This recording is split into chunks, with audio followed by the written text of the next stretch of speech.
Hello hi, मी कल्पना थिडके. कल्पना थिडके या रेसिपीमध्ये मी आपलं स्वागत करत आहे. आज आपण बनवणार आहोत शेपूच्या भाजीचे फतफते. गॅसवर पॅन तापत ठेवूया.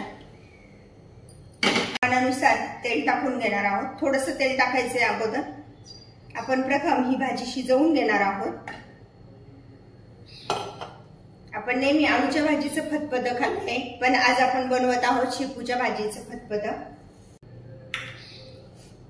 तेल तापले तर त्यामध्ये आपण थोडासा लसूण आणि आलं टाकून घेणार आहोत.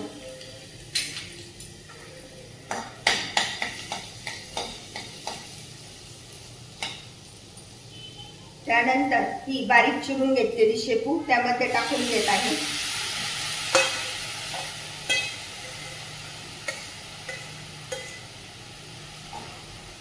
शेपू निवडून स्वच्छ धुवून आणि बारीक चिरून घ्यायची. आपण या भाजीवर झाकण न ठेवताच ही भाजी आपण अशी शिजवून घेणार आहोत. पोषक द्रव्य तशीचे तसे राहतात. आता त्यामध्ये मी टाकून घेत आहे हे भिजवलेले चणा डाळ आणि शेंगदाणे.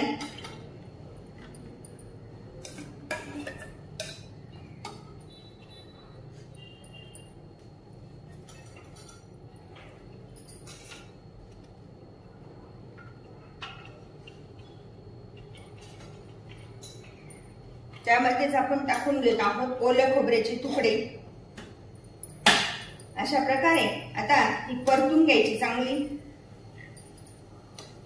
आणि आपण आता ही आधी शिजवून घेणार आहोत. प्रमाणानुसार मीठ टाकत आहे. आपल्याला फोडणी देताना सुद्धा थोडंसं मीठ टाकायचंय.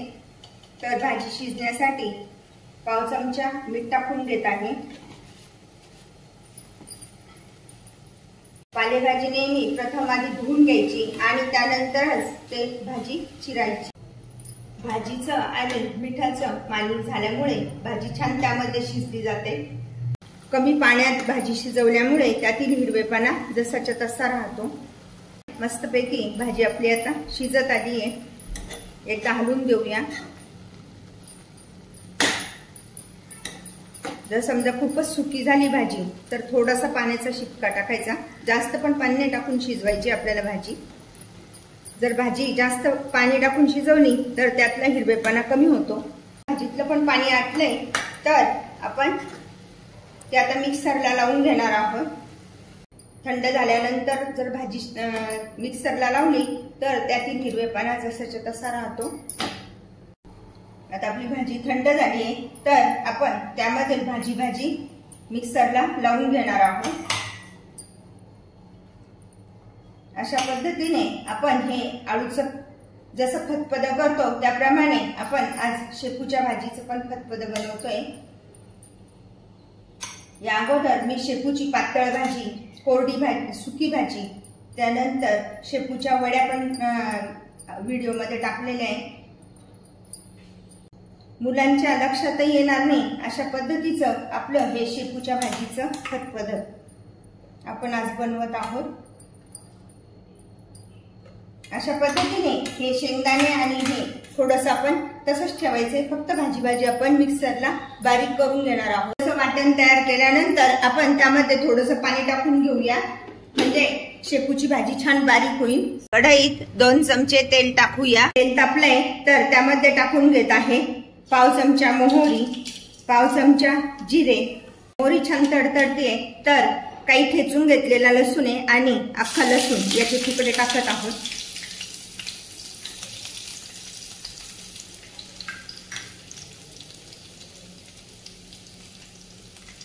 चिमूटभर हिंग.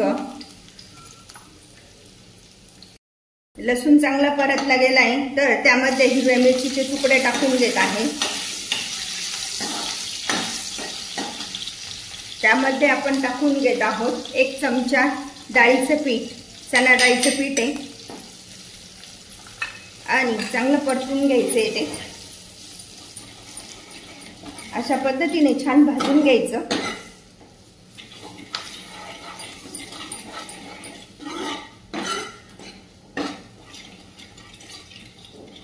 असं मस्त वास आला पाहिजे त्याचा, खमंग भाजल्याचा. अशा पद्धतीने असं लालसर होईपर्यंत आपण हे पीठ भाजून घेणार आहोत.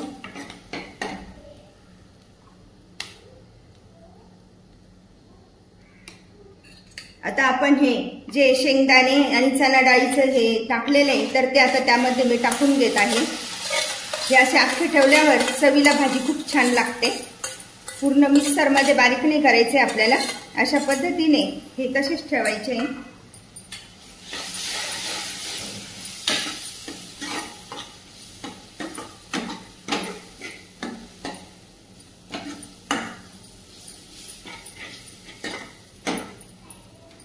आता आपलं सगळं परतलं गेलंय साहित्य, तर त्यामध्ये ही बारीक केलेली शेपू टाकून घेत आहे.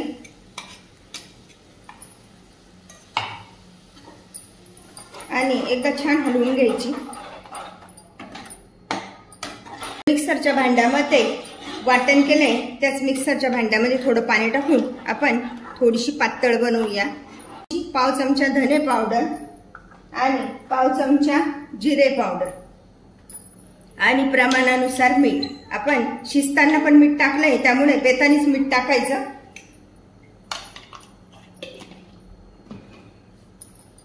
आता आपण एकदा छान हलवून देऊया. कलर तर खूपच छान आलाय ना, हिरवा हिरवा मस्त. आता भाजी छान शिजली आहे तर त्यामध्ये आपण टाकून घेत आहोत जाडसर 1 चमचा दाण्याचा कूट.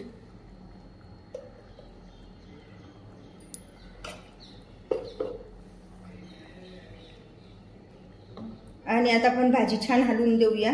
अशा प्रकारे आपलं हे शेपूच्या भाजीचं फतफद खाण्यासाठी तयार.